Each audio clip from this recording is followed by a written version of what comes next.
बिहार का रुख करेंगे। बिहार के कई जिलों में जहरीली शराब का कहर जारी है। सिवान में जहरीली शराब से अब तक 20 की मौत हो गई है।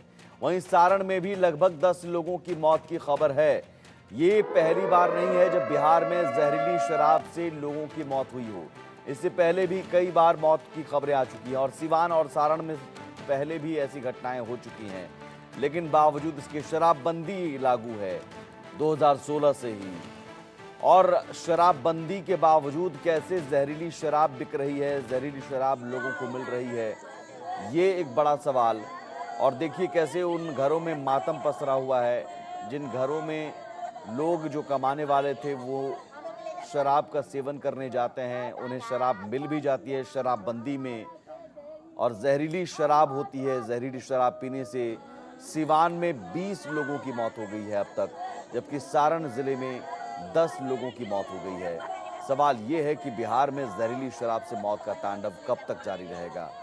रितेश मिश्रा हमारे साथ मौजूद हैं। रितेश, इससे पहले भी सिवान और सारण में ये जहरीली शराब से मौत का सिलसिला पहले भी शुरू हुआ था, पहले भी कई सारी घटनाएं हो चुकी थी।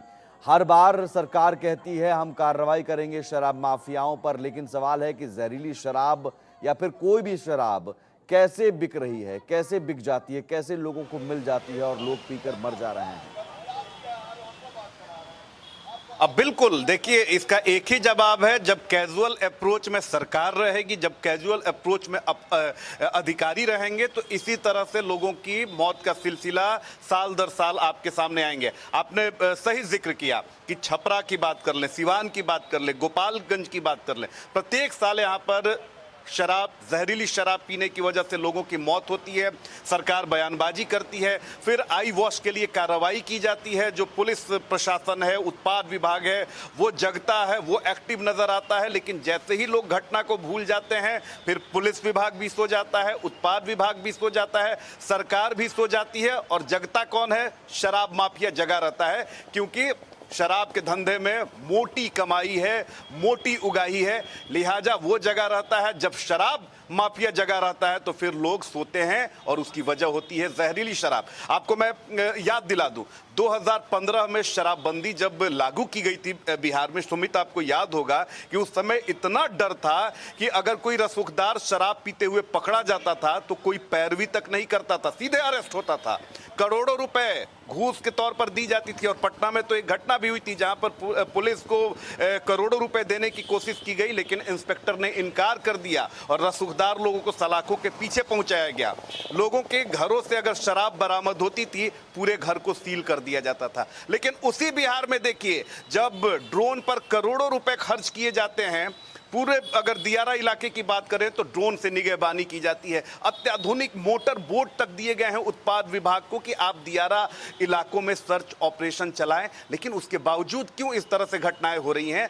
इसलिए हो रही हैं कि पूरा तंत्र मिला हुआ है। खास तौर पर अगर छपरा, सिवान, गोपालगंज की बात करें, आपने कहा कि साल दर साल यहां पर लोगों की मौत जहरीली शराब से होती है। आप खुद कवर करने गए थे इस खबर को, तो मैं आपको बता दूं कि ये उत्तर प्रदेश से, ये इन जिलों का जो है वो लंबा चौड़ा जो बॉर्डर है वो खुला हुआ है, और उत्तर प्रदेश से, हरियाणा से शराब की आवक होती है। और हैरानी की बात है कि करोड़ों रुपए बॉर्डर पर जो चेक पोस्ट है वहां पर स्कैनर बड़े बड़े लगाए गए हैं, उससे स्कैनिंग की जाती है। उसके बावजूद बिहार में कैसे शराब आ जाती है, ये सबसे बड़ा सवाल है। पुलिस को ये तक पता है कि शराब कहां बनती है। छपरा और सिवान क्यों सबसे ज्यादा? चूंकि छपरा, सिवान, गोपालगंज, जिससे पहले छपरा में भी 2022 में 71 लोगों की मौत हो गई थी। वहाँ मशरक है, मढ़ौरा है, ये तमाम जो इलाके हैं यहाँ पर तो हमेशा से जहरीली शराब की बिक्री होती है। लेकिन फिर भी ऐसा तो नहीं है कि पुलिस को पता नहीं होगा, थानेदारों को पता नहीं होगा। ये पटना से क्या निर्देश मिलता है?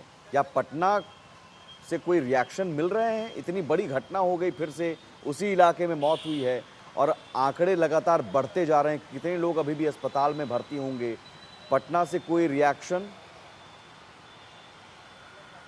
अब बिल्कुल देखिए, कल मैंने रिएक्शन लिया और सूबे के कद्दावर मंत्री हैं, जेडीयू कोटे से हैं, श्रवण कुमार, काफ़ी नज़दीकी हैं मुख्यमंत्री नीतीश कुमार के भी।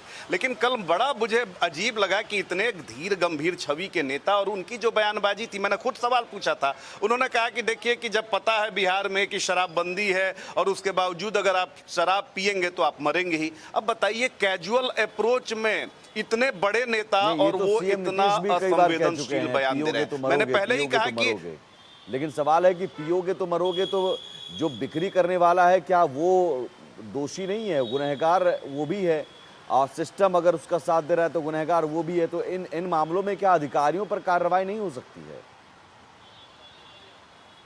सुमित, आपने खुद कवर किया है, मुझे जहां तक याद है छपरा आप खुद एक बार पहुंचे थे, मैं भी पहुंचा था।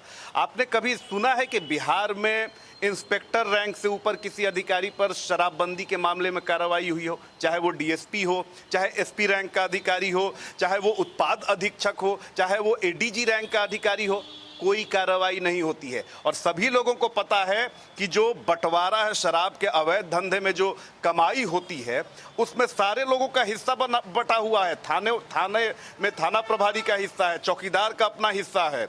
यानी जो जितनी बड़ी हैसियत का है उतनी बड़ी हैसियत की कमाई उसके पास पहुंचती है। तो जब बड़े अधिकारियों पर कार्रवाई नहीं होगी, उनकी जिम्मेदारी जो है वो तय नहीं की जाएगी, तो साल दर साल लोग मरते रहेंगे। और देखिए ये जो मर रहे हैं लोग, उन पर कैजुअल बयानबाजी, कैजुअल अप्रोच, सिर्फ आई वॉश के लिए आप छापेमारी कर रहे हैं, वो इसलिए हो रहा है कि जो भी मरने वाला तबका है वो बेहद गरीब है, निम्न स्तर का है, उसकी आवाज उठाने वाला कोई नहीं है। अगर कोई बड़ा आदमी, कोई रसूखदार अगर इस तरह से शराब पीकर मरता तो फिर बड़े बड़े अधिकारियों पर भी कार्रवाई होती।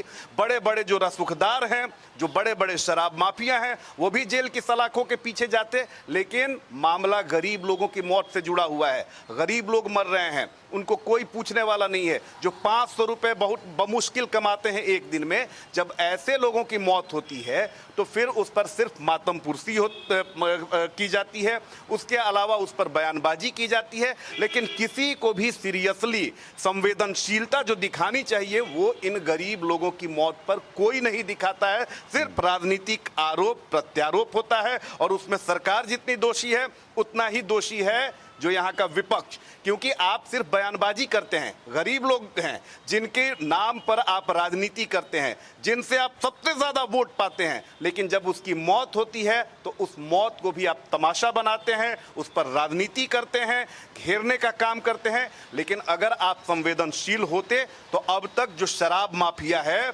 जिसकी वजह से जहरीली शराब बनी, जहरीली शराब को लोगों ने पिया, उनकी मौत हुई, वो सलाखों के पीछे होता। लेकिन वो सलाखों के पीछे नहीं है, पीछे इसलिए नहीं है क्योंकि अगर उसको पुलिस पकड़ती है, उत्पाद विभाग पकड़ेगा तो फिर सारे लोग उसमें पकड़े जाएंगे। ठीक है, अब तक कोई गिरफ्तारी नहीं हुई इस पर मामले में। ये अपने आप में हैरान करने वाली बात कि जहरीली शराब से 2 जिलों में, अलग अलग गाँव में इतनी बड़ी संख्या में मौत हो जाती है, कई लोग बीमार पड़ जाते हैं, लेकिन कोई कार्रवाई के नाम पर भी खानापूर्ति, कोई गिरफ्तारी नहीं। तो जहरीली शराब क्या आसमान से टपक गई क्या? कोई तो बांट रहा होगा, कोई तो वहाँ पर बिक्री कर रहा होगा। वो कौन लोग हैं और माफिया कौन है जो सप्लाई करता है? ये सवाल ही रह जाते हैं हर बार की तरह, क्योंकि वो माफियाओं का कहीं ना कहीं साठ-गांठ होता है प्रशासन के साथ में, और यही वजह है कि कार्रवाई के नाम पर सिर्फ खानापूर्ति होती है और फिर मौत का सिलसिला। बहुत शुक्रिया रितेश तमाम जानकारी के लिए।